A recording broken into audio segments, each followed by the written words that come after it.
बोल प्रभुपाद प्रभुपाद प्रभुपाद प्रभुपाद। श्री हरिनाम संकीर्तन महायज्ञ की जय। ग्रंथराज श्रीमद् भागवतम की जय। जगत गुरु श्री प्रभुपाद की जय। निताय गौर प्रेमानंद हरि हरि बोल। इस्कॉन पिंजौर केंद्र की जय। आप सभी भक्तों की जय। ओम नमो भगवते वासुदेवाय। ओम नमो भगवते वासुदेवाय। ओम नमो भगवते वासुदेवाय। नारायणं नमस्कृत्य नरं चैव नरोत्तमं देवीं सरस्वतीं व्यासं ततो जयमुदीरये। नष्टप्रायेषु अभद्रेषु नित्यं भागवत सेवया भगवती उत्तमा श्लोकैर्भक्तिर्भवती नैष्ठकी। हरे कृष्ण। आप सभी भक्तों का स्वागत है आज की श्रीमद् भागवत कथा में। तो जैसा कि हम अध्याय स्कंद 1 सृष्टि अध्याय 5 नारद द्वारा व्यासदेव को श्रीमद् भागवतम का उपदेश, श्लोक संख्या आज 28 के ऊपर चर्चा करने का प्रयास करेंगे। इत्थं शरत् प्रावृषिका ऋतु हरेरा विशृण्वतो मे अनुस्वं यशो अमलम् संकीर्त्यमानं मुनिभिर्महात्मभिः भक्ति प्रवृत्तात्मरजस्तमोऽपः। इत्थं शरत् प्रविशाका ऋतु हरेरा विशृण्वतो मे अनुस्वं यशो अमलम् संकीर्त्यमानं मुनिभिर्महात्मभिः भक्ति प्रवृत्तात्मा रजस्तमोऽपः। इत्थं शरत् प्रावृषिका ऋतु हरेरा विशृण्वतो मे अनुस्वं यशो अमलम् संकीर्त्यमानं मुनिभिर्महात्मभिः भक्ति प्रवृत्तात्मा रजस्तमोऽपः। शब्दार्थ। इत्थम इस प्रकार, शरत शरत ऋतु, प्रावृषिको वर्षा ऋतु, ऋतु दो ऋतुएं, हरे भगवान का, विशृण्वतः निरंतर श्रवण करते हुए, मैं स्वयं, अनुस्वम निरंतर, यशः अमलम धवल कीर्ति, संकीर्त्यमानम जपी जाकर, मुनि भी मुनियों द्वारा, महाआत्मी भी महात्माओं द्वारा, भक्ति ही भक्तिमय सेवा प्रवृत्तः प्रवाहित होने लगी। आत्मा जीव, रजः रजोगुण, तमः तमोगुण, उपः नाश करने वाले। अनुवाद तथा तात्पर्य जगत गुरु श्री प्रभुपाद जी के द्वारा। जगत गुरु श्री प्रभुपाद की जय। इस प्रकार वर्षा तथा शरद दोनों ऋतुओं में मुझे इन महामुनियों से भगवान हरि की धवल कीर्ति का निरंतर कीर्तन सुनते रहने का सुअवसर प्राप्त हुआ। ज्यों ही मेरी भक्ति का प्रवाह होने लगा कि रजोगुण तथा तमोगुण के सारे आवरण विलुप्त हो गए। तात्पर्य। परमेश्वर की दिव्य भक्तिमय सेवा प्रत्येक जीव की सहज प्रवृत्ति होती है। यह प्रवृत्ति प्रत्येक प्राणी में सुसुप्त रहती है, लेकिन भौतिक प्रकृति के संपर्क के कारण रजोगुण तथा तमोगुण अनंत काल से इसे आच्छादित करते रहते हैं। यदि भगवान तथा उनके महान भक्तों के अनुग्रह से कोई जीव इतना भाग्यशाली होता है कि उसे विशुद्ध भक्तों की संगति प्राप्त हो जाए और भगवान के निर्मल महिमा गान को सुनने का अवसर मिल जाए, तो निश्चय ही भक्ति का प्रवाह नदी के प्रवाह की ही तरह होने लगता है। जिस प्रकार नदी तब तक प्रवाहित होती रहती है जब तक कि वह समुद्र तक न पहुंच जाए, उसी प्रकार शुद्ध भक्तों की संगति से विशुद्ध भक्ति की धारा तब तक प्रवाहित होती रहती है जब तक वह चरम लक्ष्य अर्थात भगवान के दिव्य प्रेम तक नहीं पहुंच जाती। भक्ति का ऐसा प्रवाह रोके नहीं रुकता, अपितु यह असीमित रूप से अधिकाधिक बढ़ता जाता है। भक्ति का प्रवाह इतना सक्षम होता है कि कोई दर्शक भी रजोगुण तथा तमोगुण के प्रभाव से मुक्त हो जाता है। इस प्रकार प्रकृति के ये दोनों गुण दूर हो जाते हैं और जीव अपनी मूल स्थिति को प्राप्त करने करके मुक्त हो जाता है। ओम ज्ञानतिमिरान्धस्य ज्ञानाञ्जनशलाकया चक्षुरुन्मिलितं येन तस्मै श्रीगुरवे नमः। श्रीचैतन्यमनोभीष्टं स्थापितं येन भूतले स्वयं रूप कदा मह्यं ददाति स्वपदान्तिकम्। वन्देऽहं श्रीगुरो श्रीयुतापदकमलं श्रीगुरून् वैष्णवांश्च श्रीरूपं साग्रजातं सहगण रघुनाथान्वितं तं सजीवं साद्वैतं सावधूतं परिजनसहितं कृष्ण चैतन्यदेवं श्रीराधा कृष्णपादान् सहगण ललिता श्रीविशाखान्वितांश्च हे कृष्ण करुणा सिंधु दीनबंधु जगतपते गोपेश गोपिका कांत राधा कांत नमस्तुते तप्त कांचन गौरांगी राधे वृंदावनेश्वरी वृषभानुसुते देवी प्रणमामि हरिप्रिये वाञ्छाकल्पतरुभ्यश्च कृपा सिन्धुभ्य एव च पतितानां पावनेभ्यो वैष्णवेभ्यो नमो नमः।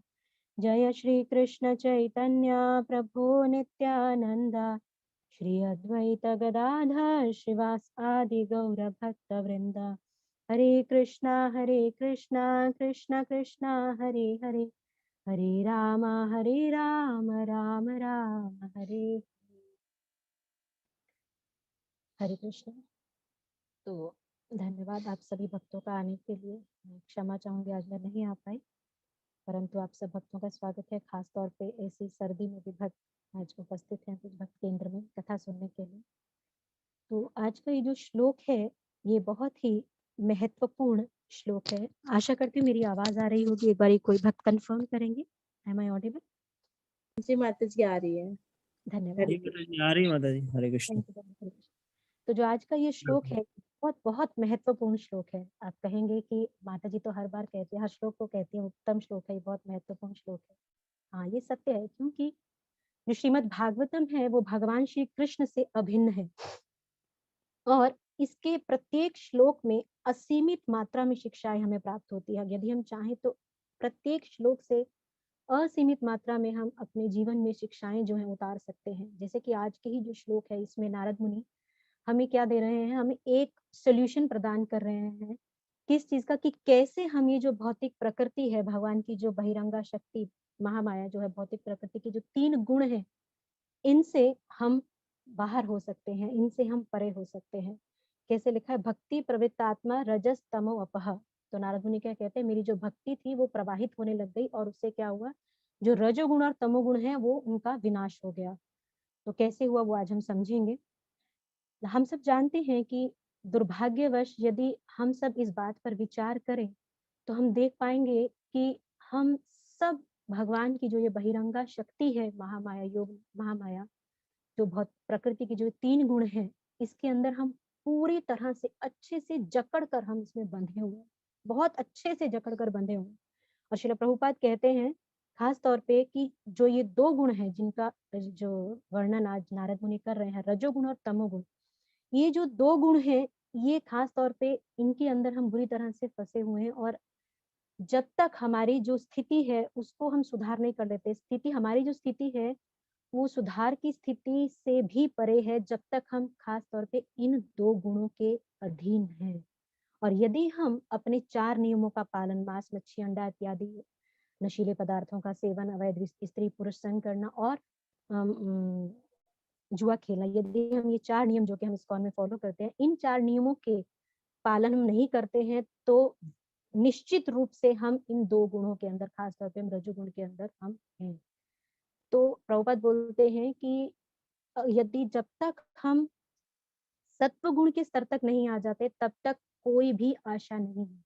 और वहां पर आने के बाद भी प्रभुपाद कहते हैं कुछ मात्र ही आशा है कि हम जो है भक्ति में अग्रसर हो सकें। स्वयं श्रील प्रभुपाद बोलते हैं। तो जैसा कि आज के श्लोक में वर्णन कर रहे हैं कि जो ये बहिरंगा शक्ति भौतिक प्रकृति के 3 गुण हैं, इनसे हम बाहर निकलें तो निकले कैसे?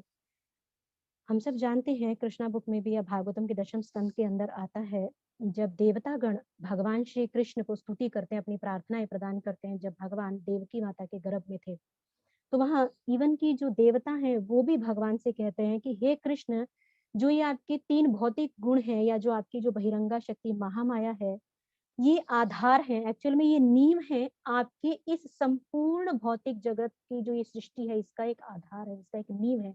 Material manifestation is held very strongly on the ground of material nature. और इसकी जो विशाल जड़ें हैं, जो इसकी विशाल जड़ें जो हैं वो 3 दिशाओं में फैली हुई हैं। और देवतागण कहते हैं कि ये जो 3 दिशाओं में जो उसकी जड़ें जो फैली हुई हैं, इसकी तुलना वो किनसे कर रहे हैं? ये रजोगुण, सतोगुण और तमोगुण के साथ। और वो कहते हैं, आगे वो बोल रहे हैं कि हम जो हैं क्या हैं? हम इस भौतिक प्रकृति के 3 गुणों के आवरण में हैं, इसके प्रभाव में हैं। तो हे कृष्ण, आप हमारी रक्षा कीजिए, आप बहुत शक्तिशाली हैं, कृपया आप हमें अपनी करुणा प्रदान कीजिए। तो ये देवतागण आगे कहते हैं कि लेकिन इस भौतिक संसार में जो कम बुद्धिमान लोग हैं, उनकी क्या स्थिति है कि वो इस भौतिक प्रकृति के 3 गुणों के अधीन होने की वजह से कृष्ण वो आपको समर्पण नहीं करते। They can't surrender to you. वो कर ही नहीं सकते, वो आपको जान नहीं सकते। तो उसी प्रकार से हम बद्धजीव भी जो हैं, हम भक्त जो अपने आप को जो हम भक्त कहते हैं, हम भी भगवान के समक्ष अपनी ये जो प्रार्थनाएं हैं हमें रखनी चाहिए इसी भाव से। वो देवतागण जो कि हमसे उच्च पद पर हैं, वो भगवान के समक्ष क्या कह रहे हैं कि भगवान आप अधिक शक्तिशाली हैं, आप कृपया हमारी रक्षा कीजिए। तो यही भाव जो है हमारा होना चाहिए कि भगवान, जब तक हम ये प्रार्थनाएं नहीं करेंगे तब तक हम जो है आगे नहीं बढ़ सकते। तो प्रार्थनाएं अति आवश्यक है। तो हमारा ये भाव रहना चाहिए कि हम भगवान से कहें कि मेरे से अधिक कोई मूढ़ अधम व्यक्ति नहीं है, मैं आपको भगवान अपना समर्पण नहीं कर पा रहा हूँ। जैसे हमारे इस्कॉन में काफी सीनियर महाराज है, राधानाथ स्वामी महाराज, वो बताते हैं कि जो माया है वो भक्त और अभक्त दोनों को भ्रमित करती है। ऐसा नहीं कि माया केवल अभक्तों को भ्रमित करती है, maya bewilders both the devotees and the non devotees. जो अभक्त हैं उनको माया किस प्रकार से भ्रमित करती है कि वो उनको भगवान के शरणागत नहीं होने देती। और भक्तों को कैसे भ्रमित करती है कि भक्त जो हैं वो भगवान के प्रति जो अपनी शरणागति है उसको लटकाते रहते हैं, by procrastinating their surrender to Lord. तो ये माया का कार्य है। तो यदि हम भगवान के जो श्री चरण कमल है, केवल उनके ऊपर अपना ध्यान केंद्रित करते हैं, उस भगवान के श्री चरण कमलों पर अपना केंद्र, अपना जो ध्यान है उस पर केंद्रित करने मात्र से क्या होने वाला है? एक व्यक्ति जो है ये जो संसार रूपी जो भव सागर है, इसको पार कर सकता है बहुत ही आसानी से। केवल भगवान के चरण कमलों को पकड़कर हम इस भव सागर को पार कर सकते हैं। आप कह सकते हैं कि जो हमारे राधा माधव हैं, उनके चरण कमल तो बहुत छोटे से हैं, है ना? पर ये राधा माधव की जो चरण कमल हैं, ये पूरे ब्रह्मांड को जो है अपनी शरणागति प्रदान कर सकते हैं। देवता आगे बोलते हैं भगवान को कि आपके जो चरण कमल हैं वो भगवान एक नाव के समान है, एक बोट के समान है। उस बोट में सवार होकर आपके चरण कमलों की शरण में आकर एक बद्ध जीवात्मा जो है इस भवसागर को बहुत ही सरलता से उसको पार कर सकता है।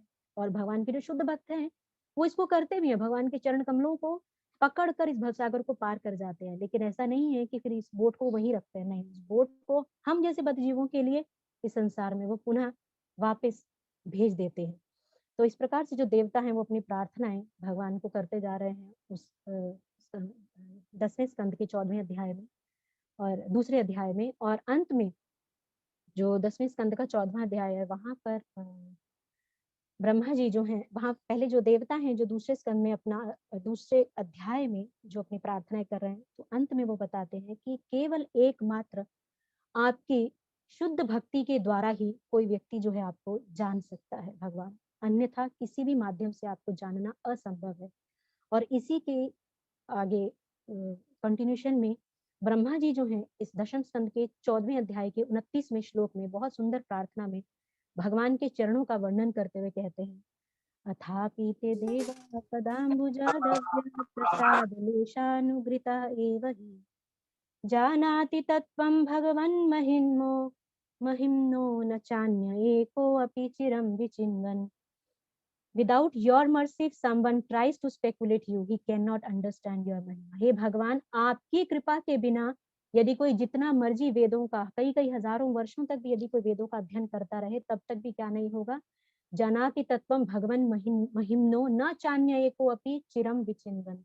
हे भगवान, वो आपकी महिमा को नहीं जान सकता। आपकी महिमा केवल कैसे जानी जा सकती है? लेशानुगृहता, अर्थात केवल आपकी ही कृपा से। भगवान आपकी ही कृपा से, आपके ही चरण कमलों की करुणा से कोई भी जीवात्मा जो है वो आपको जान सकती है। और आज के भी इस श्लोक में उसी प्रकार से नारद मुनि भी बता रहे हैं कि भक्ति प्रवृत्तात्मा रजस तमोपहा, भक्ति का जो प्रवाह है वो शुरू हो जाने से क्या होगा, जो रजोगुण और जो तमोगुण है वो नष्ट हो जाएंगे। केवल आपकी चरणों की शरण ग्रहण करने से भगवान ये हो सकता है। तो सिमिलरली और ऐसा ही एक और उसी 10वें स्कंद के 14वें अध्याय के 58वें श्लोक में आगे ब्रह्मा जी क्या कहते हैं, समाश्रिता ये पद पल्लवम महत्पदम पुण्य यशो मुरारे भवाम्बुधिर्वत्स पदम परम पदम पदम पदम यद विपदाम न तेषाम। हे भगवान कृष्ण, ये जो भव सागर है ये बहुत विशाल का है, कोई भी इसे आसानी से पार नहीं कर सकता। पर यदि कोई आपके पदम, आपके चरण कमलों की शरण ग्रहण कर ले तो इस महान विशाल जो समुद्र है, सागर है, भव सागर है, उसको पार कर सकता है बहुत ही आसानी से। किस प्रकार से? जैसे कि थोड़ा सा जल, एक गाय का जो बछड़ा होता है उसके जो खुर है उसमें जो थोड़ा सा जल एकत्रित हो जाता है, उसके लिए ये महान विशाल सागर उसी एक गाय के बछड़े के खुर में जितना जल समाता है उसी जल की मात्रा के समान उसके लिए पूरा विशाल जो भव सागर है वो हो जाता है। जैसे कि हमें एक उतने छोटे से हिस्से को पार करना कितना सरल हो जाता है, यदि हम गाय के खुर में जो उससे जो गड्ढा बनता है उसमें अगर हम पानी भरे, उसको लांघना कितना सरल है। तो एक भगवान के भक्त जो कि भगवान के चरण कमलों को पकड़ लेता है उसके लिए ये भव सागर पार करना उसी के समान हो जाता है, उतना ही सरल बन जाता है। तो जो भगवान के भक्त हैं वो सदैव भगवान की संरक्षण में रहते हैं। और आगे इसी श्लोक में जो है ब्रह्मा जी क्या कह रहे हैं, अन्यथा अगर वो नहीं करते ऐसा तो क्या है, ये जो भव सागर है, जो भौतिक संसार है, ये पदम पदम यद विपदाम न तेषाम, पग पग पर क्या है, केवल कष्ट ही कष्ट है। लेकिन जो भगवान आपके भक्त हैं वो पूर्णतया आपके ऊपर आश्रित है, complete, they are under your protection. आप उनके संरक्षक है, आप उनको पूर्णतया जो है अपनी कृपा प्रदान करते हैं, उनकी रक्षा करते हैं। और आगे प्रार्थनाएं करते हुए फिर वो मत्स्य, भगवान के जो मत्स्य अवतार हैं, वराह अवतार हैं, अलग अलग अवतारों का वर्णन करते हैं, उनका गुणगान करते हैं। तो बहुत सुंदर प्रार्थनाएं हैं कृष्णा बुक में, ये पूरा भरी हुई है प्रार्थनाएं जो है कृष्णा बुक के अंदर, it's full of prayers only. तो अब यहाँ पर आज का जो श्लोक है इसमें महत्वपूर्ण बात क्या है कि जो ये प्रार्थनाएं हैं ये किनके द्वारा कही जा रही हैं, ग्रुप ऑफ डिवोटीज, भगवान के भक्तों के समूह में। हम सब जानते हैं कि ब्रह्मा जी भी गए थे अकेले भगवान के पास अपनी प्रार्थना लेकर, लेकिन वो जो प्रार्थना थी उसको भगवान ने ज्यादा गौर नहीं किया, इग्नोर कर दिया। पर when Brahma went along with all the demigod, जब वो औरों के साथ में गए भगवान के पास, तब भगवान ने उनकी प्रार्थना पे गौर किया। तो भगवान जो है सर्वाधिक प्रसन्न तब होते हैं जब हम भक्तों के सम्मुख में भगवान को, भक्तों के समूह में कॉन्ग्रीगेशनल चैंटिंग करके हम भगवान को प्राप्त करने का प्रयास करते हैं, उससे भगवान प्रसन्न होते हैं। खास तौर पे कलयुग के अंदर यही प्रोसेस जो है बताया गया है, वो है संकीर्तन का मार्ग, संकीर्तन यज्ञ, वो कलयुग का धर्म है। हम सब जानते हैं कि Kaliyug is known for the age of quarrel and hypocrisy. Kaliyug किसके लिए जाना जाता है, लड़ाई झगड़े के लिए या हिपोक्रेसी के लिए। हम सब जानते हैं कि जब हम इकट्ठे हैं तो क्या है हमारे लक्षण, हम झगड़ते हैं। When we are together with other people we quarrel, and when we alone, जब हम अकेले हैं तब हमारा मति जो है कहाँ रहती है, हिपोक्रेटिसिज्म, है ना, हम हिपोक्राइट रहते हैं। तो जब हम भगवान के हरिनाम का जप करते हैं तब हमारा जो हृदय है उसका शुद्धिकरण होता है। और जब हमारे हृदय का शुद्धिकरण होता है तो उससे क्या होता है, ये जो हमारी टेंडेंसी है टू बी हिपोक्राइट ये खत्म होती है। क्यों? क्योंकि जब हम जप करते हैं तब हम सीधा सीधा भगवान श्री कृष्ण के साथ अपना तादात्म्य, अपना संबंध जो है स्थापित करते हैं। और तब हम जब भगवान के साथ अपना संबंध स्थापित करते हैं, बड़े ही श्रद्धा के साथ हम जाप करते हैं, तब क्या होता है, हम भगवान से असल में प्रार्थना करते हैं to lead a life of integrity, कि मैं जो हूँ अपना जीवन किस प्रकार से बिताऊं इंटेग्रिटी का, अर्थात कि जब मेरे पास में कोई नहीं भी है तब भी मैं हर प्रकार से भक्ति के नियमों का, धर्म के नियमों का पालन करता हुआ हम, अन्यथा हमारी स्थिति क्या रहती है, जब हमें कोई देख रहा है तब तो हम बहुत अच्छे से भक्ति के नियमों का पालन करते हैं। जब हम एकांत में होते हैं, माला कर रहे हैं तो हम लेट गए हैं, टीवी के साथ-साथ माला कर रहे हैं या अखबार पढ़ते हुए माला कर रहे हैं, नहीं। पर जो अगर हम इस प्रकार से एकचित्त होकर भगवान के जब नामों का जाप करते हैं, हम कृष्ण से असल में अटेंटिव हियरिंग के साथ हम उनसे अपना संबंध स्थापित करते हैं हरिनाम जाप करते समय, तब क्या होता है, हम भगवान से प्रार्थना करते हैं कि मैं इस प्रकार की इंटेग्रिटी की जो जीवन है उसको जी सकूं। और जब हम भक्तों के समूह में हैं तो हम युद्ध करते हैं, है ना? हमारा जो टेंडेंसी है, जब हम एक से ज्यादा के साथ होते हैं तो हमारा जो टेंडेंसी है वो झगड़ने की है। तो वो कैसे समाप्त हो सकती है? व्हेन वी परफॉर्म संकीर्तन। जब हम संकीर्तन करते हैं तो उससे क्या होता है, क्या चमत्कार होता है, जो हमारा मिथ्या अहंकार है, जो फॉल्स ईगो है हमारे अंदर, वो समाप्त होती है और उससे जो हमारी टेंडेंसी है झगड़ा करने की, वो धीरे-धीरे चली जाती है, समाप्त हो जाती है। क्यों? क्योंकि जब हम इस प्रकार से संकीर्तन में भक्तों के संग में आकर कीर्तन करते हैं, उससे क्या होता है, हम एक एक हायर पर्पस के लिए, एक उच्च उद्देश्य के लिए हम एकत्रित होते हैं, भगवान का गुणगान करने के लिए हम एकत्रित होते हैं। तो उससे हमारे जो अभद्र होते हैं, हमारे जो अनर्थ हैं, वो समाप्त होने लगते हैं और उसकी वजह से जो मिथ्या अहंकार है हमारे अंदर, वो समाप्त होता है। श्रील प्रभुपाद बताते हैं, एक बार बता रहे थे श्रील प्रभुपाद कि if we simply dance in guru puja, all the differences among god brothers get dissolved.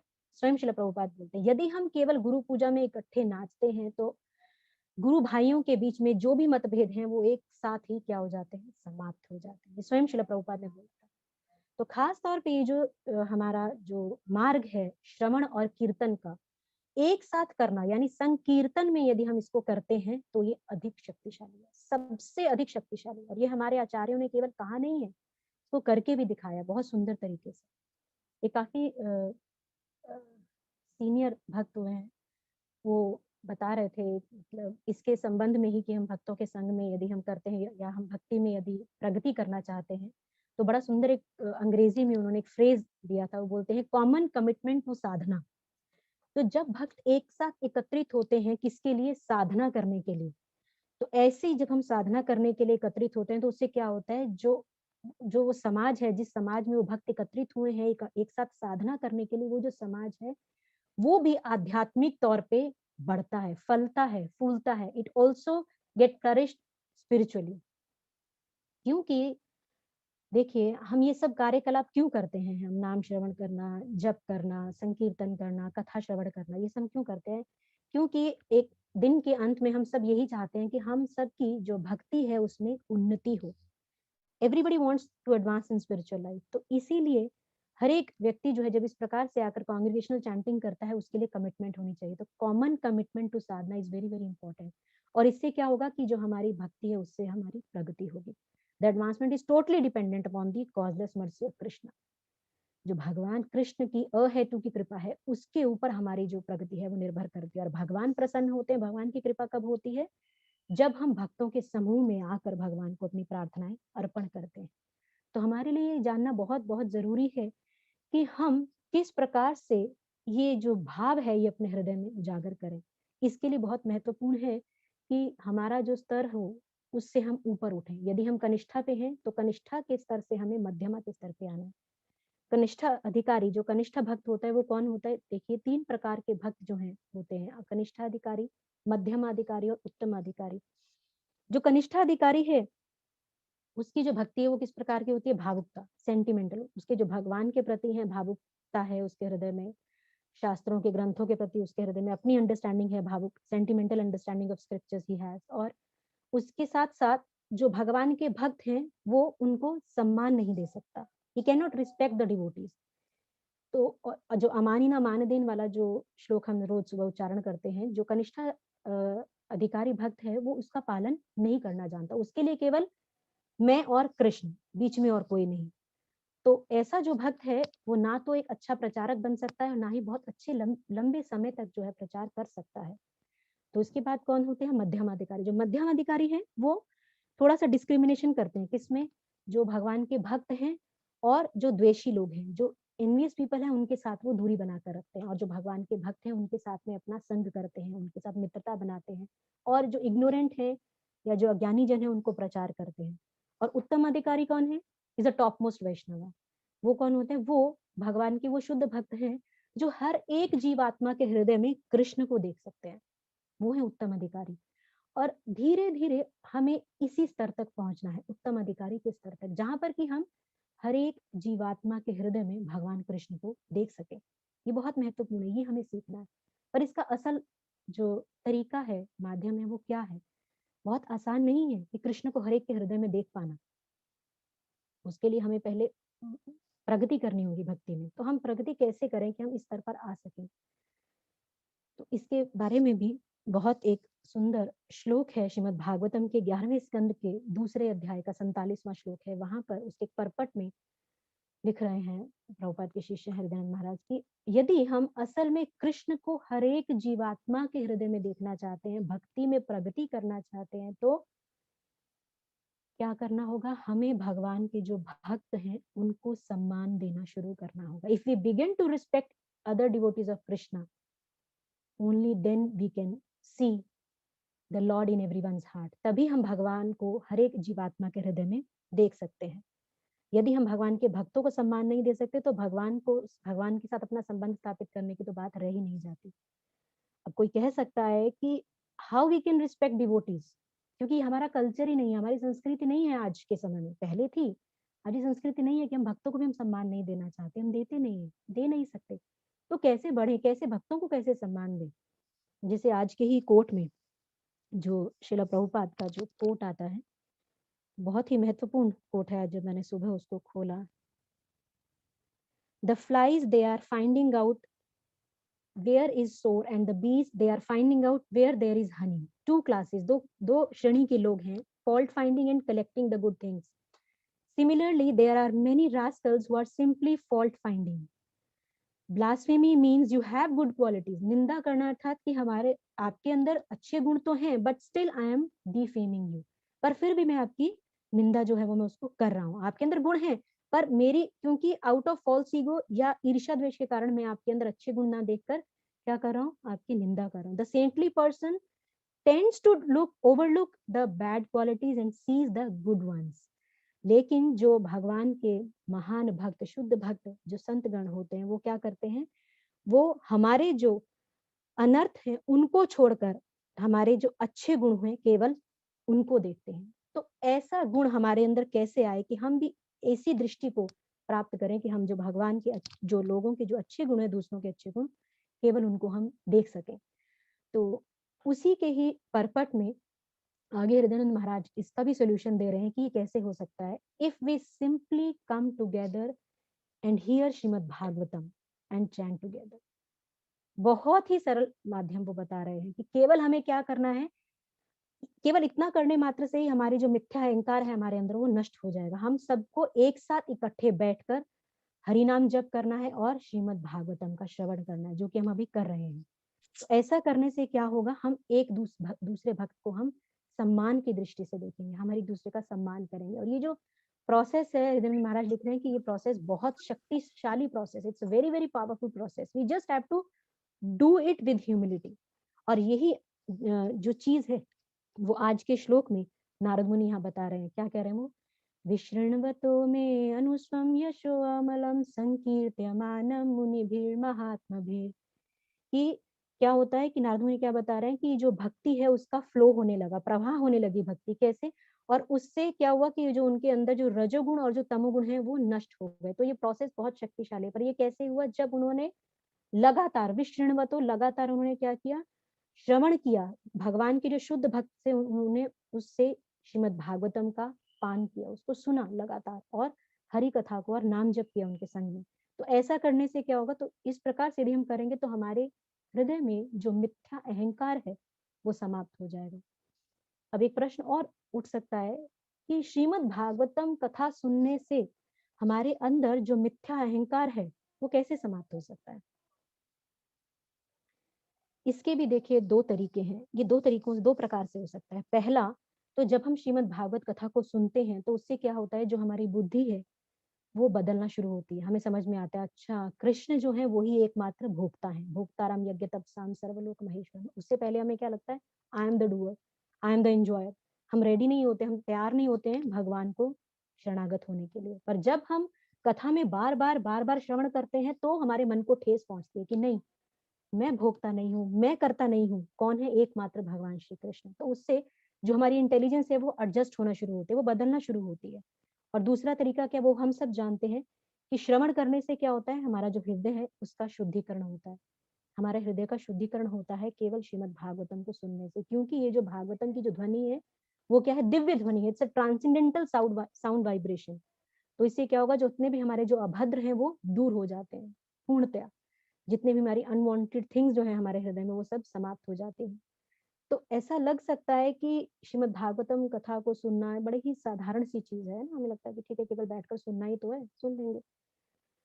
पर जब हम कांस्टेंट हियरिंग करते हैं तो उससे ही हमारा केवल जो हृदय है वो बदलता है, कांस्टेंट हियरिंग करने से। तो ये जो प्रोसेस है, ये जो मार्ग है, जो तरीका है, ये बहुत ही वैज्ञानिक तरीका है।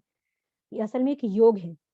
जैसे अभी हम सब हरि कथा सुन रहे हैं तो ये एक योग के समान है।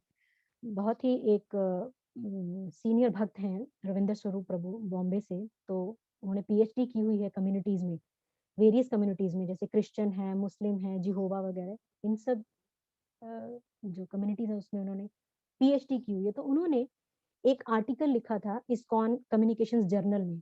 तो उस आर्टिकल में उन्होंने बताया कि कम्युनिटीज जो हैं, कृष्ण कॉन्शियस कम्युनिटीज कैसे बन सकती हैं। वो बता रहे थे कि जो कृष्ण भावनामृत जो कम्युनिटी है वो ज्यादा लंबे समय तक कैसे रह सकते हैं, सस्टेन कैसे करते, कोई भी कम्युनिटी कृष्ण भावना भावित किस प्रकार से रह सकती है। तो वो उसमें बता रहे हैं कि जो कनिष्ठा कम्युनिटी ऑफ डिवोटीज है वो होती है जिसमें कि there is lot of envy and desire to get some position, जहाँ पे भरपूर मात्रा में ईर्ष्या, द्वेष और इच्छा रहती है किसी ना किसी पोजीशन को प्राप्त करने की। तो वहां पर क्या टेंडेंसी है लोगों में, क्या मनोधारणा है, कॉम्पिटिटिव मेंटालिटी, प्रतिस्पर्धा चलती रहती है एक दूसरे के साथ। तो वो क्यों है, क्योंकि मिथ्या अहंकार, और ये जो कॉम्पिटिटिव टेंडेंसी, इससे क्या होता है, वो समाज के जो लोग हैं, उस कम्युनिटी के जो लोग हैं, उनके अंदर हृदय में they don't have heart to heart relationship, friendship with each other. एक दूसरे के साथ आपस में हृदय के साथ हृदय का उनका संबंध नहीं होता। क्यों? क्योंकि वो एक दूसरे के साथ प्रतिस्पर्धा में लगे हुए हैं, because they are competing with each other rather than taking shelter of each other. एक दूसरे की शरण लेने की बजाय एक दूसरे के साथ क्या कर रहे हैं, प्रतिस्पर्धा। तो ऐसी टेंडेंसी होने से क्या होता है, हम अपना जो हृदय बहुत सरलता से किसी के साथ खोलते नहीं, चाहे हमारे पास प्रॉब्लम्स भी भरी हुई, तब भी हम किसी को नहीं बोलेंगे। क्यों? क्योंकि यदि मैं किसी को अपनी प्रॉब्लम बताऊंगा तो क्या होगा, मैं जो है उससे अपनी सबॉर्डिनेट पोजीशन शो करता हूँ। I will become subordinate to that particular devotee. But मैं क्या चाहता हूँ, मैं उस एक पर्टिकुलर भक्त से क्या होना चाहता हूँ, मैं उससे एक उन्नत स्थिति में अपने आप को दिखाना चाहता हूँ। तो मैं किसी से सलाह, अपनी परेशानी को दूर कैसे करूँ, तो ये स्थिति जो है भक्त की रहती है उस कनिष्ठा कम्युनिटी में जो लोग हैं। तो इस प्रकार से हर एक व्यक्ति जो है उस कम्युनिटी का, वो क्या समझता है कि I am the advanced devotee, मैं जो हूँ सबसे उन्नत भक्त हूँ, इन स्पाइट ऑफ चाहे उसकी जो भी कोई भक्ति चल रही, जैसे भी वो लेके चल रहा है, लेकिन वो क्या मानते हैं, क्या प्रिटेंड करते हैं कि वो जो है उन्नत भक्त हैं। और उसके बाद क्या होता है कि दे स्टार्ट थिंकिंग कि जो स्पिरिचुअल एडवांसमेंट जो है, हमारी जो आध्यात्मिक उन्नति है, वो क्या है, वो एक्चुअल में ऑर्गेनाइजेशनल एलिवेशन है, पूरे संघ का जो एलिवेशन है, ना कि मेरा अकेला। तो ये क्या है, ये टोटली पूर्णतया, वो बताते हैं उसके अंदर रविंद्र स्वरूप प्रभु की, ये पूर्णतया कनिष्ठ स्तर है। जब मैंने इसको सुना तो मैं तो हिल गई कि टोटली होपलेस सिचुएशन मेरे केस में, तो कि कब ये स्थिति से मैं बाहर निकलूंगी। तो ये जो स्थिति है असल में स्वाभाविक है। This position is very very natural. क्यों? क्योंकि हम सब जानते हैं कि हम सब जो है लस्ट, एंगर, ग्रीड है ना, काम, क्रोध, लोभ, इन सब के अंदर हम जो है बंधे हुए हैं। पर इसका भी सोल्यूशन जो है आगे प्रभु जी देते हैं उसी जर्नल के अंदर। वो बताते हैं कि ये जो कनिष्ठा कम्युनिटी है इज फॉलोड बाय मध्यमा कम्युनिटी, मध्यमा लेवल ऑफ डिवोटीज। उनके बाद में कौन आते हैं, मध्यम स्तर के भक्त आते हैं। तो but that can happen only, जब ये तब हो सकता है जब जितने भी उस कम्युनिटी के जो लोग हैं वो एक साथ एकत्रित होकर साधना भक्ति करें लगातार। तब उससे क्या होगा, जो ये मिथ्या अहंकार है वो समाप्त हो जाएगा। तब वो कृष्ण के बारे में सुन पाएंगे इकट्ठे बैठकर, और फिर उससे क्या होगा, हृदय का शुद्धिकरण होगा। और ऐसा होने से फिर साक्षात्कार होगा कि मैं एक उन्नत भक्त नहीं, मुझे भगवान श्री कृष्ण और उनके भक्तों की शरण लेनी है, तो ये बहुत बहुत महत्वपूर्ण है यदि हम साधना को निग्लेक्ट करते हैं।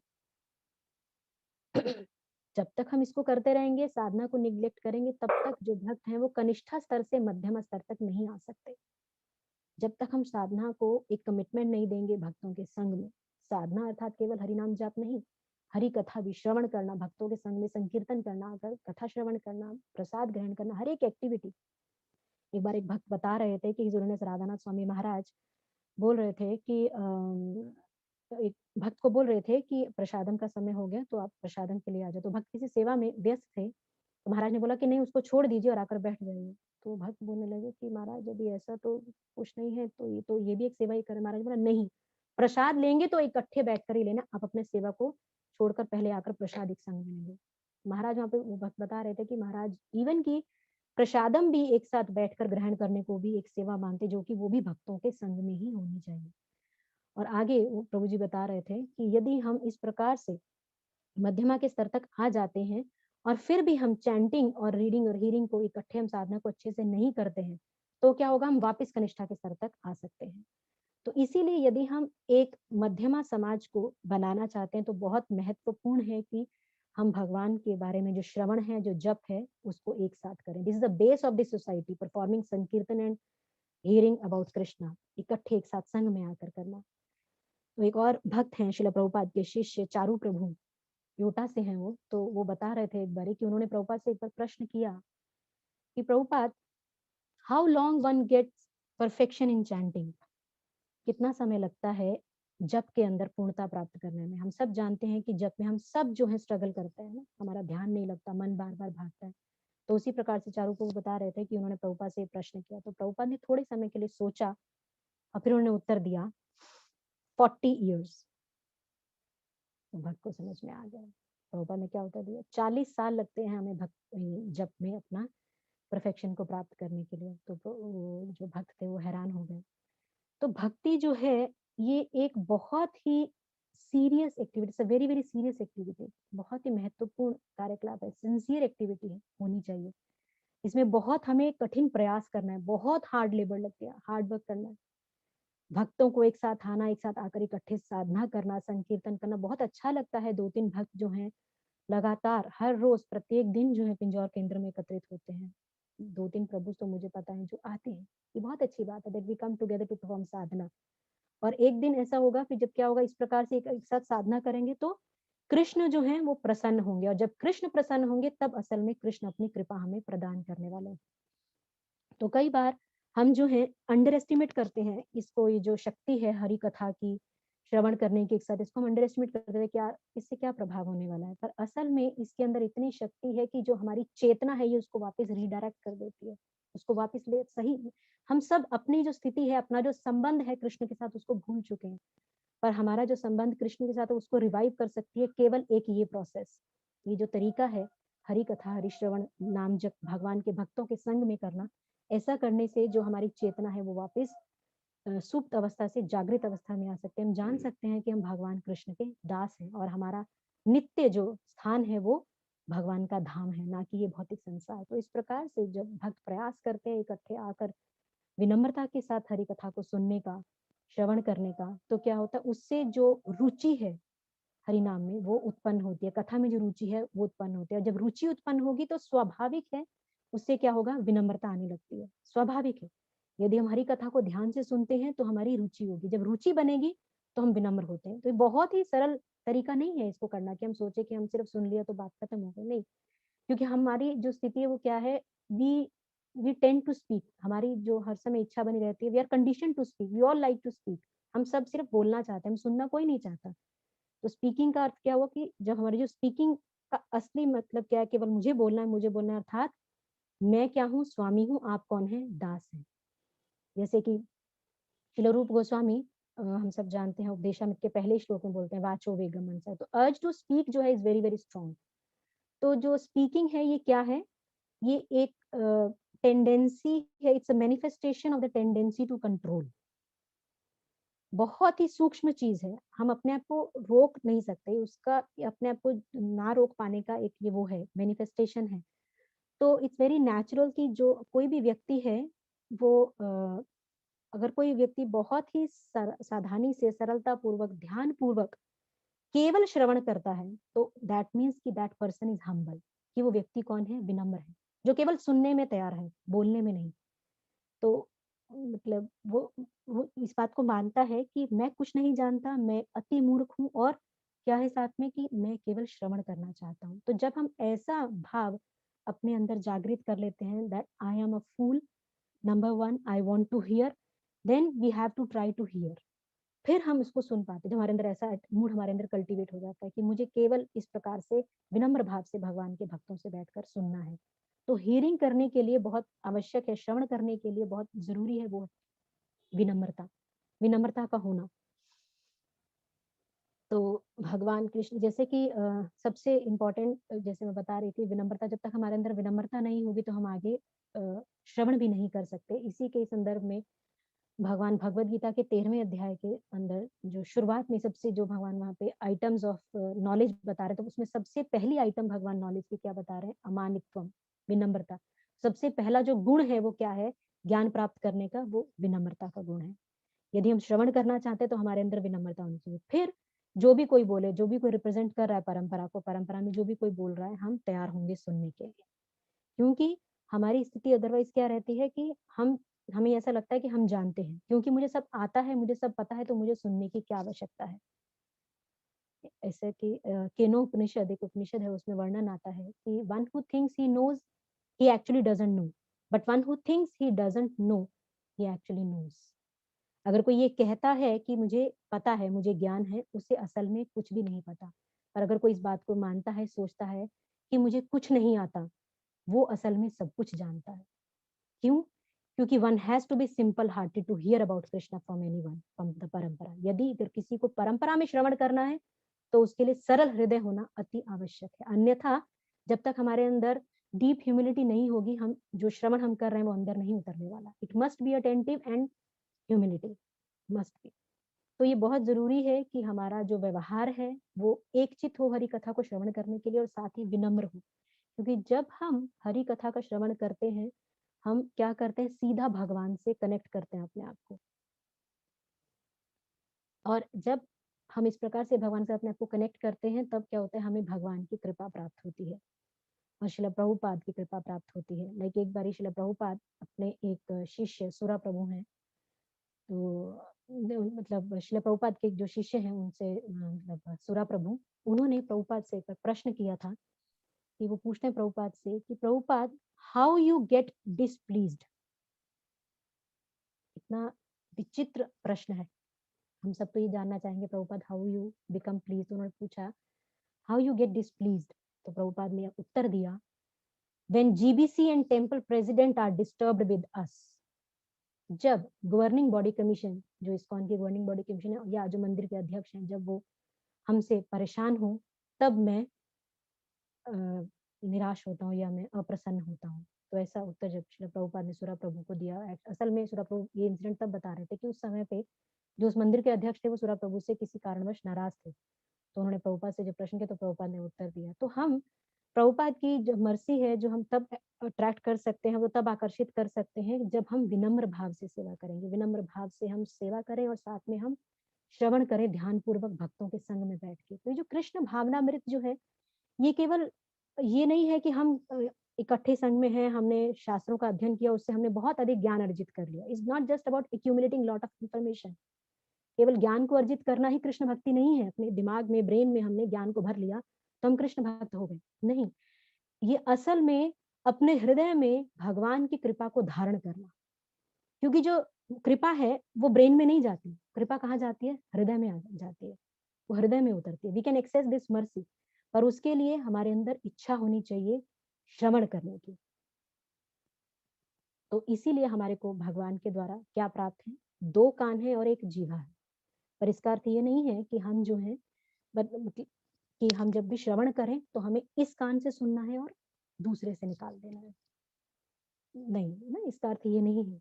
हमें जब भी श्रवण करना है उसको अपने हृदय में उतारना है, अंतःकरण में लेकर जाना है।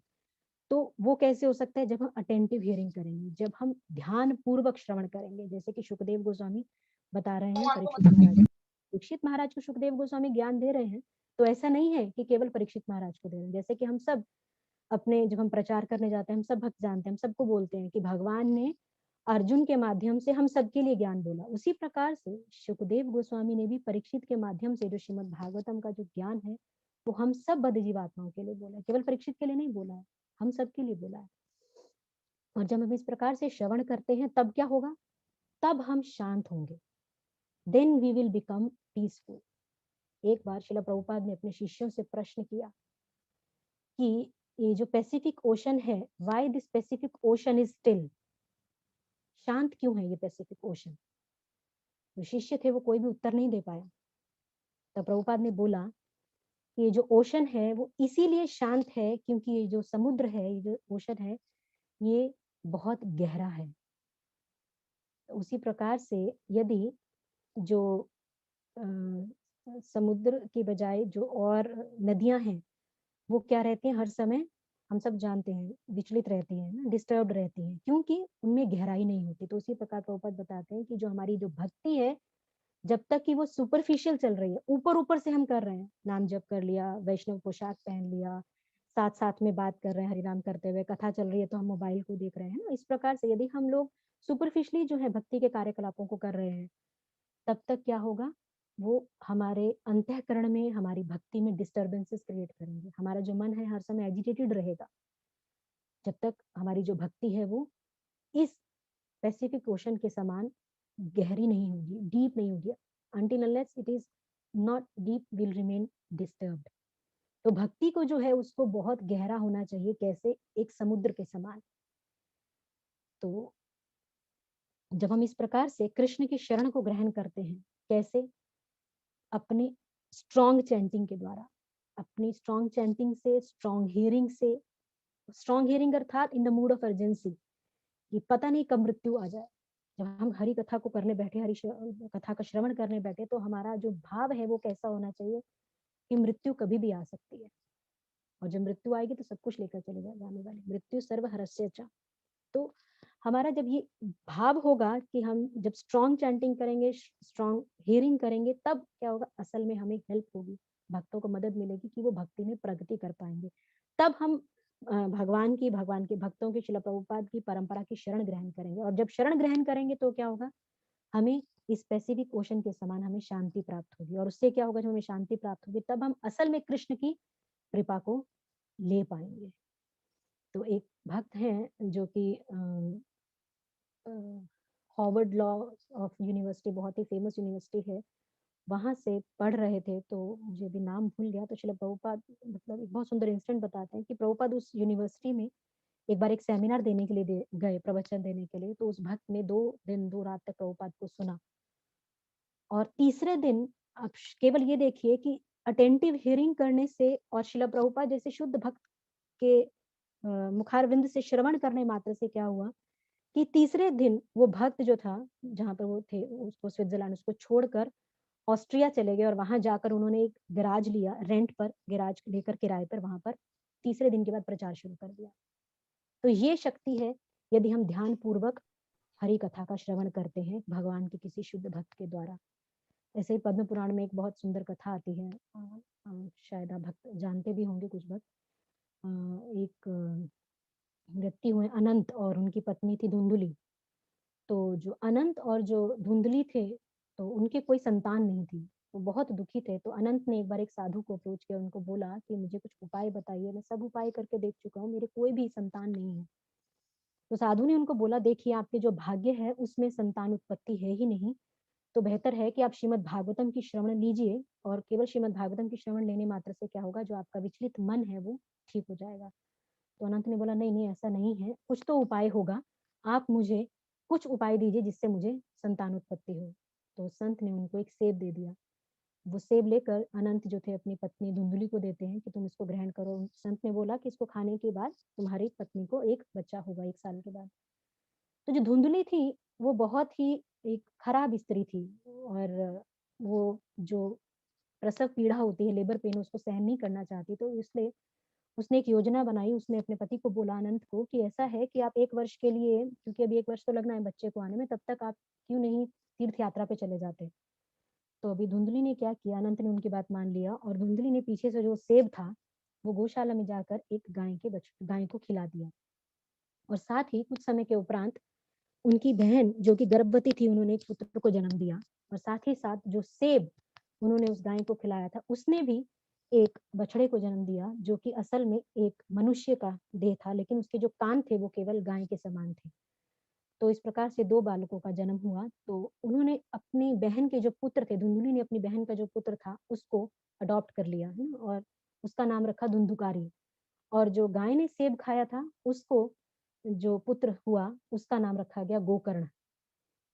तो अब जब वापस आए अनंत इस प्रकार से, तो बड़े हर्षोल्लास, बड़े ही प्रसन्न हुए, क्योंकि जब वो साधु से पुत्र की याचना कर रहे थे, एक संतान की याचना कर रहे थे, तब साधु ने ये भी बोला क्योंकि तुम्हारे भाग्य में संतान उत्पत्ति नहीं है, तो जो आज तुम्हारी स्थिति है इससे और आगे जो स्थिति है वो खराब हो जाएगी यदि तुम्हें पुत्र प्राप्ति होगी, तुम्हारे दुख का कारण रहेगा। तो उन्होंने बोला कि नहीं, कोई बात नहीं, आप मुझे पुत्र तो मुझे चाहिए ही है। तो उस प्रकार से जब संत ने उनको सेव दिया, तो इस प्रकार ये 2 पुत्रों का जन्म हुआ। एक का नाम रखा गोकर्ण जो कि गाय से हुए थे और दूसरा धुंधुकारी।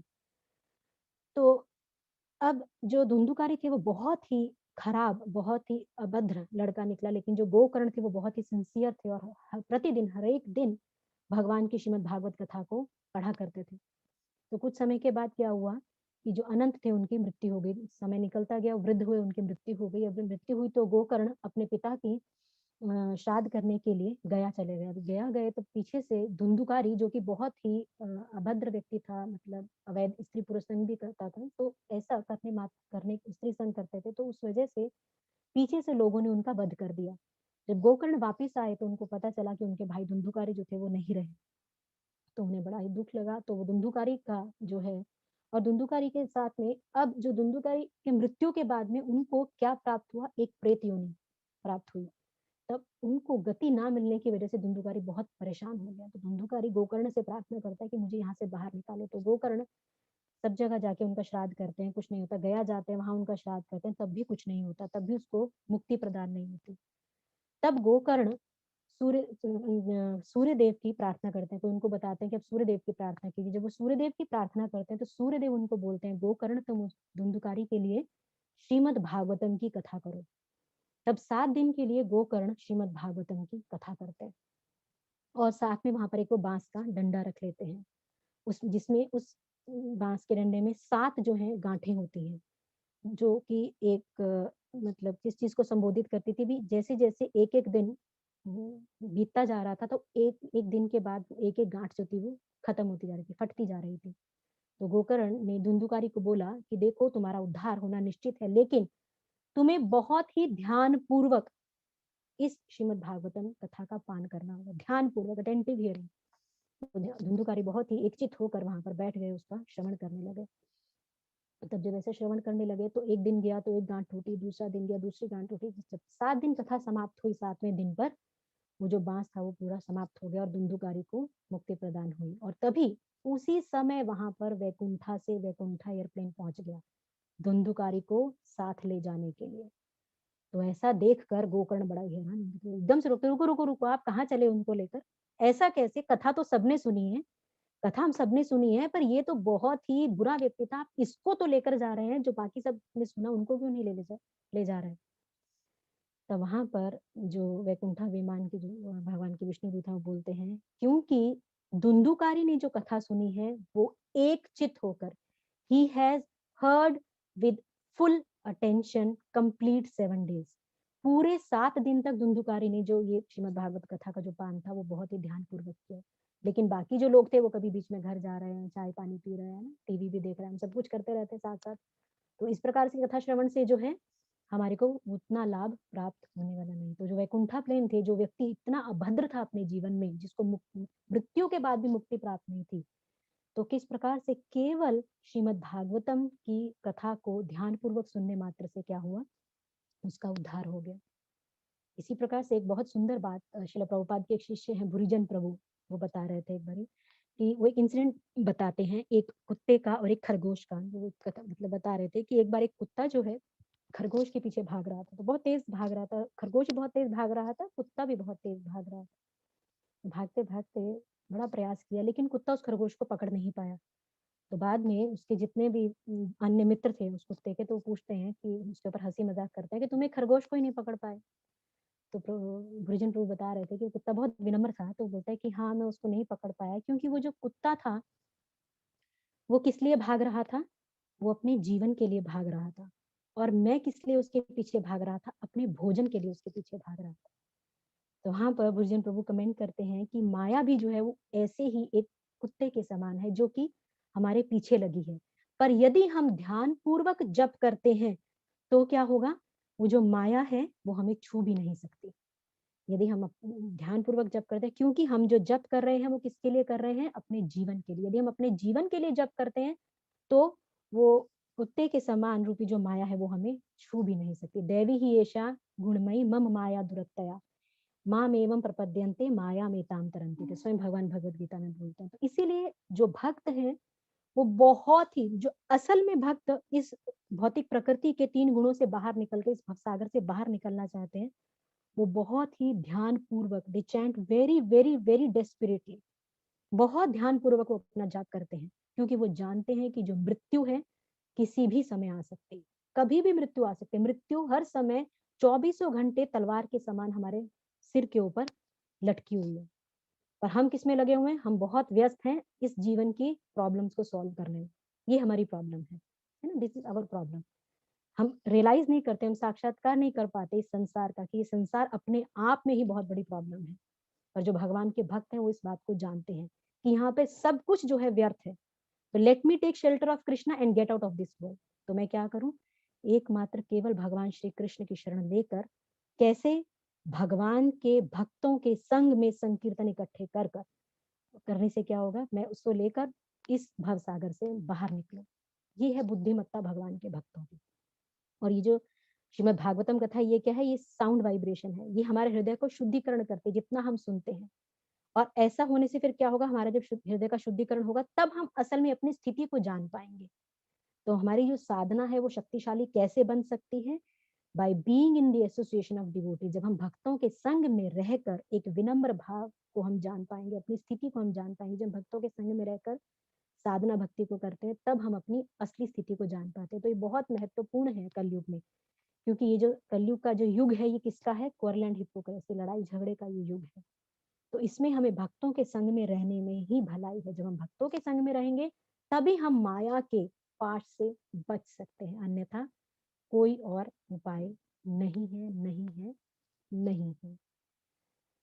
तो आज की कथा को यहीं पर विराम देंगे। मैं माफी चाहूंगी, मैं खुद आज नहीं आ पाई आप सब भक्तों के दर्शन करने के लिए। अच्छे अच्छे भगवान के भक्त और उनके भगवान और भगवान के भक्तों का दर्शन करने आज मैं नहीं आ पाई। थोड़ा तबीयत काफी ज्यादा खराब थी तो गाड़ी नहीं चला पा रही थी, तो इस वजह से मैं नहीं आ पाई। पर मैं तो इवन की 7:30 तक सोच रही थी कि कैंसिल, क्लास कैंसिल का मैसेज डाल देती हूँ। पर भगवान की कृपा से जो पुत्र है मेरा वेद व्यास, उसने मुझे इंस्पायर किया कि नहीं, आप क्लास कैंसिल मत करो, मैं खाना बना दूंगा। मैंने कहा तुम कैसे बना? तो मैं बना दूंगा पर आप क्लास ले लो, जबकि उसका कल एग्जाम भी है। खुद भी वो 2 दिन से थोड़ा बीमार है।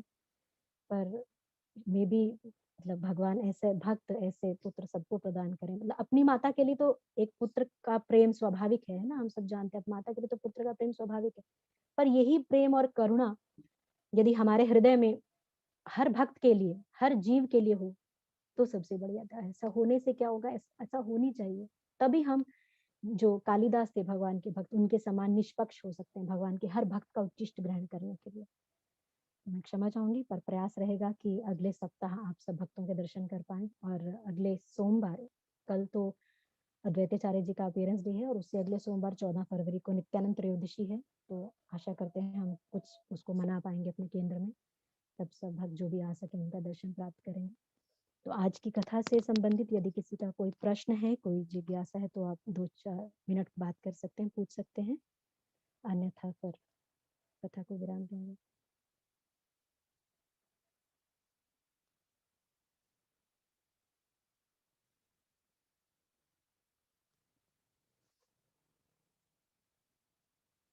हरे कृष्ण माता जी। हरे कृष्ण जनक प्रभु। हरे कृष्ण। माता जी कोई प्रश्न चलिए। है? हाँ, स्नेहा माता जी का एक प्रश्न है। थैंक यू माता जी। माता जी पूछ रहे हैं, शिला प्रभुपाद ने बोला 40 साल, तो क्या ये सबके लिए मान्य है? मतलब सबके लिए ऐसा ही है? देखिए, यदि हम स्वयं को उन्नत कोटि का भक्त मानते हैं, तो 40 साल लगने वाले हैं।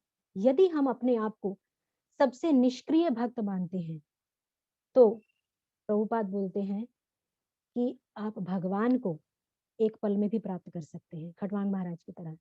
लेकिन जहाँ तक जाप की बात है, जप में जो हमारा वो है परफेक्शन, उसकी बात जहाँ तक है, वो डेफिनेटली, क्योंकि ये निर्भर करता है हमारे मन के नियंत्रण पर।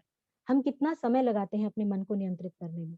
जब तक हम विनम्र नहीं होंगे, मिथ्या अहंकार को नहीं त्यागेंगे, भक्तों का संग नहीं करने वाले, तब तक हमारा हरि नाम में रुचि भी नहीं आने वाली। और जितना हम लंबे समय लगाने वाले हैं हरि नाम में रुचि लाने के लिए, उतना समय हमारे जप में पूर्णता प्राप्त होने में भी लगने वाली है। तो ये हम पर निर्भर करता है। येस, डेफिनिटली 40 साल अगर प्रभुपाद बोल रहे हैं, तो वो सबके लिए बोल रहे हैं। जब मैंने भी ये सुना, तो मैं भी सोच रही थी 30 साल हो गए इस्कॉन में, तो 10 साल बचे हैं, प्रभुपाद इसमें भी होगा या पता नहीं कितने जन्म लगने वाले हैं।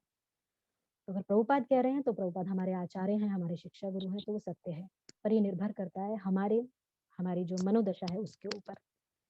आशा करती हूँ आपको ये प्रश्न का उत्तर क्लियर हुआ हो माता जी।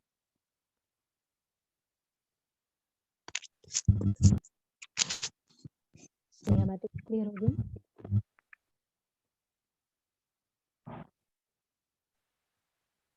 हरे कृष्णा। हरे कृष्णा। हरे कृष्णा जी, नानक प्रणाम। Thank you for your. जी आवाज काफी हरे कृष्णा माता जी, नानक प्रणाम। जी प्रभु, दंडवत प्रणाम। जी प्रभु बोलिए। धन्यवाद आप फॉर गिवन योर एसोसिएशन। आपने इतनी अच्छी कथा हमको सुनाई और ग्लो भगवान की। शुक्ला, और ग्लो शुक्ला प्रभु। जी प्रभु बोलिए। एक्चुअल में अटेंटिव हियरिंग हम करने की सोचते हैं, बट जिस समय हमको कुछ ऐसे मन की स्थिति हो जाती है कि उस टाइम पर हम ध्यान पूर्वक जप भी नहीं कर सकते और बहुत मुश्किल हो जाता है जप करना, जब मन की स्थिति हमारी साथ नहीं होती है। तो क्षमा उस टाइम चाहूंगी, शब्द नहीं पाई आपका। आप क्या बता रहे हैं? कौन सी स्थिति में आपका ध्यान नहीं लग पाता? माता जी, मैं ये कह रहा था कि जिस टाइम पर ना, वैसे तो हम अटेंटिव हियरिंग करने की सोचते हैं, प्रयास करते हैं, बट कुछ टाइम है जिस समय मन की स्थिति ऐसी नहीं होती है, कभी विचलित हो जाती है, जी कभी हमारे मन वो नहीं रहता, तो उस समय हमारा ध्यान मतलब उस समय जप में और अच्छी तरह नहीं हो सकता। जबकि हमको प्रयास करना चाहिए कि हर स्थिति में हमारा मन भगवान श्री कृष्ण के चरणों में और उनके नाम में रहे। बट उस टाइम पर हम थोड़ा विचलित हो जाते हैं, तो उस टाइम को हम कैसे अटेंटिव और अच्छे से कर पाएंगे, थोड़ा बताएंगे? धन्यवाद रितेश प्रभु प्रश्न करने के लिए। यस, बहुत ही महत्वपूर्ण प्रश्न है, लेकिन इसको समझने से ज्यादा महत्वपूर्ण है अपने जीवन में उतारना इसके उत्तर को। खास तौर पे जब हम जाप करते हैं और बीच में यदि हमारा मन नहीं लगता है जप करने में, एक है हम आप खुद ही कह रहे हैं कि मैं सुन रहा हूँ पर फिर भी मन भागता है। जैसे मेरे गुरु महाराज बताते हैं कि आपका मन 1000 बार भागे, उसको 1000 बार वापस लेकर आओ। मन का कार्य है भागना, आपका कार्य है उसको वापस लेकर आना। एक मन के पर आपको महामंत्र नहीं सुना, तो फिर दूसरे मन के पर हम फिर प्रयास करें, तीसरे पर हम फिर प्रयास करें, बार बार श्रवण करने का प्रयास करें। और जैसे बता रहे, कई बार मन की ही स्थिति खराब होती है ना, चाहते हैं जब करना अच्छे से, वो भी नहीं होता। तो उसके कारण हम सब जानते हैं 10 है नाम अपराध और 10 है वैष्णव अपराध। सॉरी, एक है वैष्णव अपराध और 10 है नाम अपराध, तो टोटल 11 अपराध जो हैं, उनका भी हमें साथ में ध्यान करना है, ध्यान रखना है जब हम नाम जप करते हैं। खास तौर पे जब हमारा नाम जप डिस्टर्ब होता है, उसका कारण होता है वैष्णव अपराध। हम वो कथा जानते हैं, हम सब भक्त कथा जानते हैं रूप गोस्वामी और सनातन गोस्वामी की, कि किस प्रकार से रूप गोस्वामी भगवान का ध्यान कर रहे थे, लीला का स्मरण कर रहे थे, और पास में से एक लंगड़ा व्यक्ति निकला, जबकि उन्होंने कोई अपराध नहीं किया था उनके प्रति। भगवान की लीला की स्मृति करते समय ही केवल उनको हंसी आई। पर उस लंगड़े व्यक्ति ने क्या समझा कि ये जो भक्त है, ये जो समाधि में बैठा है, ये मुझ पर हंस रहा है। और तुरंत क्या हुआ, रूप गोस्वामी जिस समाधि में थे, जो लीला का स्मृति कर रहे थे, उस वो टूट गए। उन्हें बहुत प्रयास किया, उन्होंने बहुत प्रयास किया, वापस नहीं उस लीला में जा पाए। तो हम जानते हैं उस कथा को। तो ये बहुत महत्वपूर्ण है, जब हमारा मन विचलित होता है उसका एकमात्र कारण होता है वैष्णव अपराध। और हमारे गुरु महाराज एक बार बता रहे थे, यदि हम जानते हैं कि हमसे वैष्णव अपराध हुआ है तो हम इतने विनम्र हो कि हम उस भक्त के पास जाकर हम क्षमा याचना कर लें, यदि हम असल में अपनी भक्ति में प्रगति करना चाहते हैं। अन्यथा मिथ्या अहंकार तो साथ साथ है ही, वो तो कभी जाने वाला नहीं है। और दूसरा है 10 नाम अपराध। यदि हम जैसे हर रोज पुनः बार बार इसका श्रवण करते हैं, हम केवल श्रवण करते हैं। मुझे याद है जब मैं नया नया इस्कॉन में जाती थी, छोटी थी, काफी छोटी थी मैं उस समय। कांति प्रभु उस समय प्रेसिडेंट होते थे हमारे चंडीगढ़ मंदिर में। हर रोज कांति प्रभु खुद मंगल आरती में पूरा समय विराजमान होते थे, और जब नाम जप के समय पे, उससे पहले जब नाम अपराध बोला जाता था, कांति प्रभु स्वयं माइक पकड़कर 10 के 10 नाम अपराध खुद भी बोलते थे। और वो सबको बोलते थे साथ में बोलने के लिए, कि केवल सुनना नहीं है, 10 नाम अपराधों को हमें रोज खुद भी बोलना है। तो फिर हम उसको भी एनालाइज कर सकते हैं कि इन नाम अपराध में से मेरे से कोई अपराध तो नहीं टूट गया, उस वजह से तो नहीं हुआ। तो यही केवल 11 कारण हैं जिनकी वजह से जो है हमारा नाम जप में मन नहीं लगता है। कई बार हमारा मन बहुत उचाट होता है, उस वजह से हमारा नाम जप में भी मन नहीं लग पाता। आशा करती हूँ आपको प्रश्न का उत्तर आपको मिल गया होगा प्रभु। जी, धन्यवाद माता जी। धन्यवाद Thank माता you. जी। हम थोड़ा विचार करें कि 10 नाम अपराध और एक वैष्णव अपराध उसको ना लें। बिल्कुल, बहुत देखिए बहुत ज़रूरी है। हाँ, प्रभु देखिए बहुत ज़रूरी है, यदि हम असल में इसी जन्म की समाप्ति के बाद भगवान के धाम जाना चाहते हैं, बस सीधी-सी बात। वो हम पर निर्भर करता है। यदि हम और कुछ जन्म झेलना चाहते हैं, हमारी इच्छा है। यदि हम चाहते हैं इसी जन्म के बाद जो है भगवान के धाम जाएँ, तो केवल और केवल और केवल एक ही उपाय है, एक ही माध्यम है, भगवान के भक्तों के चरणों को पकड़ना। उससे ही हम भगवान की कृपा प्राप्त कर सकते हैं, अन्यथा नहीं। जब तक हम भगवान के चरणों को नहीं पकड़ेंगे, भगवान की कृपा प्राप्त होने वाली नहीं है। किसी भी तरह से प्राप्त होने वाली नहीं है। अभी तो इस प्रवचन के अंदर मुझे और 3-4 बहुत महत्वपूर्ण कथाएँ बतानी थी, लेकिन समय की उसको देखते हुए, सीमा को देखते हुए मुझे खत्म करना पड़ा। तो बहुत ज़रूरी है कि भक्तों के संग में संकीर्तन करना, भक्तों के संग में साधना करना। हमारी साधना भी पावरफुल केवल तभी बनेगी जब वो भक्तों के संग में होगी, अकेले में नहीं। अकेले में क्या है, हमारा मन हिपोक्राइट है, वो इधर-उधर भागेगा ही भागेगा, या आपको किसी ना किसी गलत काम में लगाएगा। और जब भक्त साथ में होंगे तो सरलता से हम भगवान को शरणागत हो जाएँगे, हम विनम्र रहेंगे। भक्तों के संग में भी हमें विनम्र भाव में रहना है। ये नहीं कि भक्तों के संग में तो आ गए लेकिन फिर हम क्वारल कर रहे हैं। नहीं, हमें कैसे रहना है? विनम्र भाव में रहना है। ये बहुत ज़रूरी है। ठीक है प्रभु, धन्यवाद माता जी, धन्यवाद। Thank you prabhu. भक्त की कोई जिज्ञासा? एक लास्ट क्वेश्चन, अन्यथा we will wind up the class.